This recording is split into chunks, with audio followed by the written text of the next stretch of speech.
The Sheffield Steelers back at the Motorpoint Arena on Saturday evening. Steelers coach Ryan Finnerty delivering his pre-game match talk. Phil O'Shea led the Cardiff Devils out onto the ice for this Elite League game. It was to be a big night for the Cardiff goalie. O'Shea was magnificent. The Sheffield Steelers dominated the first period. In fact, the Steelers came out very strong. Captain Jonathan Phillips beats O'Shea, rings one off the post early doors inside the first couple of minutes. You'll see this one again over the shoulder of O'Shea, but just hits the outside of the post. It didn't take long for the Steelers to take the lead as well. We'll agree with the face-off win. Savage throws one at the net. It's a tip from Ashley Tate. I don't know if he knew too much about it, but who knows? Who cares? The Sheffield Steelers led 1-0 at 6:32. You'll see on the replays, Tate does what all good players do. They drive the net, they keep the sticks on the ice, and he just gets a tip on that one.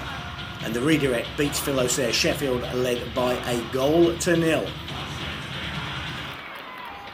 Cardiff break. Watch the hit coming up here on Didier Meaty. Tyler Michel, big hit Michel. Didier Meaty didn't like it. Goes for the retaliation, takes Michel down. That resulted in a 2-minute tripping minor against Devon Didier Meaty. That coming at 10 minutes and 12 seconds. Didn't take the Steelers long on the power play.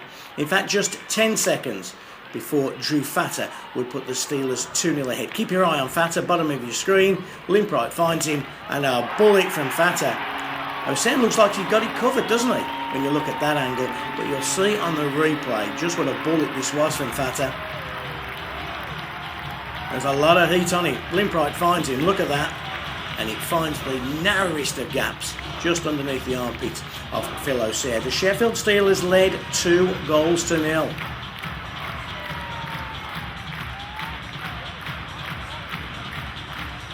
Now, if the Sheffield Steelers could have taken that 2-0 lead into the first period break, maybe things would have been different. It was important that Cardiff got back on the board, and Steelers turned the puck over, and that leaves Brabia all in front of the net on his own, and Brabia shoots and scores. McRae and Hill picked up the assists, but the Devils had halved the deficit. You don't leave Big Max in front of the goal with all that time. McRae again involved. McRae was involved in everything for Cardiff. A scoreless second period. We're into the third period now, 5 minutes in. And again, another mistake by the Steelers. They can't clear. A bubbling, bouncing puck from Marsh. I think he had that one going on goal.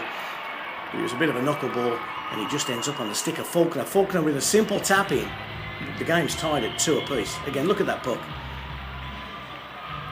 Fortuitous? Maybe, but Faulkner again on the spot. What a signing he's been for the Cardiff Devils. 10 minutes later now, is the game going into overtime? Well, it certainly looked that way until this happened. Again, Faulkner involved.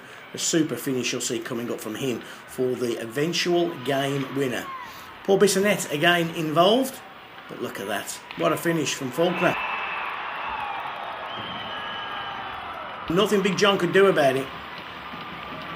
But Faulkner left all alone in front. Look at him there to the right hand side of your screen. Picks up that one time. That got such a quick release, hasn't he? O'Shea's happy. The Devils are happy. Ryan Finnerty calls a timeout. Pulls a goalie. DiCaro's on the bench. The extra attacker is on the ice. And the Sheffield Steelers threw everything at the Cardiff Devils. They had a couple of half chances as well. This was the best of them. A big melee in the dying moments. But the clock counts down. And the Cardiff Devils take 2 points away from the Motorpoint Arena. Final score, the Sheffield Steelers 2. Remember, they led 2-0 as well, but 3 without reply. Had the Cardiff Devils on 3. They picked up the 2 points. Ryan Finnerty couldn't believe it. Explain how we lost that one, Coach. We didn't deserve to lose that, and I thought we outplayed them most of the night. And it's one of those games where you lose some and you deserve to win, and a lot of times you win some you deserve to lose. So it's frustrating. We had a chance to climb the table here tonight, and I thought we let 2 points slip away. But we're obviously a bit low on numbers, and I thought the four D-men battled all night. And disappointed. I'm disappointed for the guys because I thought that they deserved better tonight. I thought they outplayed them for most of the night, and a couple lucky bounces and goes in our net, and it's the way the game goes. Got off to the best possible start as well, didn't we? 2 quick goals. Yeah, no, two quick goals, and we gave up that 2-1 goal. We should never give up goal in the last 5 minutes, and they capitalized on a mistake on our part, and then their second goal is a lucky bounce and finds a guy behind the net 2-2, and it was a well played third goal. It happened quick and from behind the net, and a good shot from Faulkner. He's probably one of the most lethal goal scorers in the league, and he made us pay. And it's frustrating because I thought we deserved better tonight. Guys battled hard, and that's the way the game goes. And that's a very good hockey club there. And again, no disrespect to Cardiff, because that's a very, very good hockey club. They've improved immensely in the last week. When you came home from Edinburgh, you said to me that it was tough scoring goals. We just couldn't buy a goal up in Edinburgh. We couldn't buy a goal here tonight. Is it something that concerns you a little bit, that we're perhaps not getting the output? Not at this point. I mean, we're getting a ton of chances, and we hit 4 goalposts tonight, and not at this point. We went and Brayhead and potted a bunch, and we ran into a hot goalie, and tonight we just, for whatever reason, we couldn't capitalize. Had a lot of chances. I'm not concerned right now with our goal output. I'm disappointed, and it's frustrating, and we don't accept losing. And I thought tonight we did enough to win, and on any other night I think we would have came out with the 2 points. And tonight, for whatever reason, it didn't go our way. And the biggest thing now is we get back to work tomorrow. We don't accept losing 2 in a row here. Doesn't matter what the game is, and that's the biggest thing. I said to the guys is, we don't have time to hang our heads here. We got to pick it up, and we come with that effort tomorrow, and I think it'll be a different result.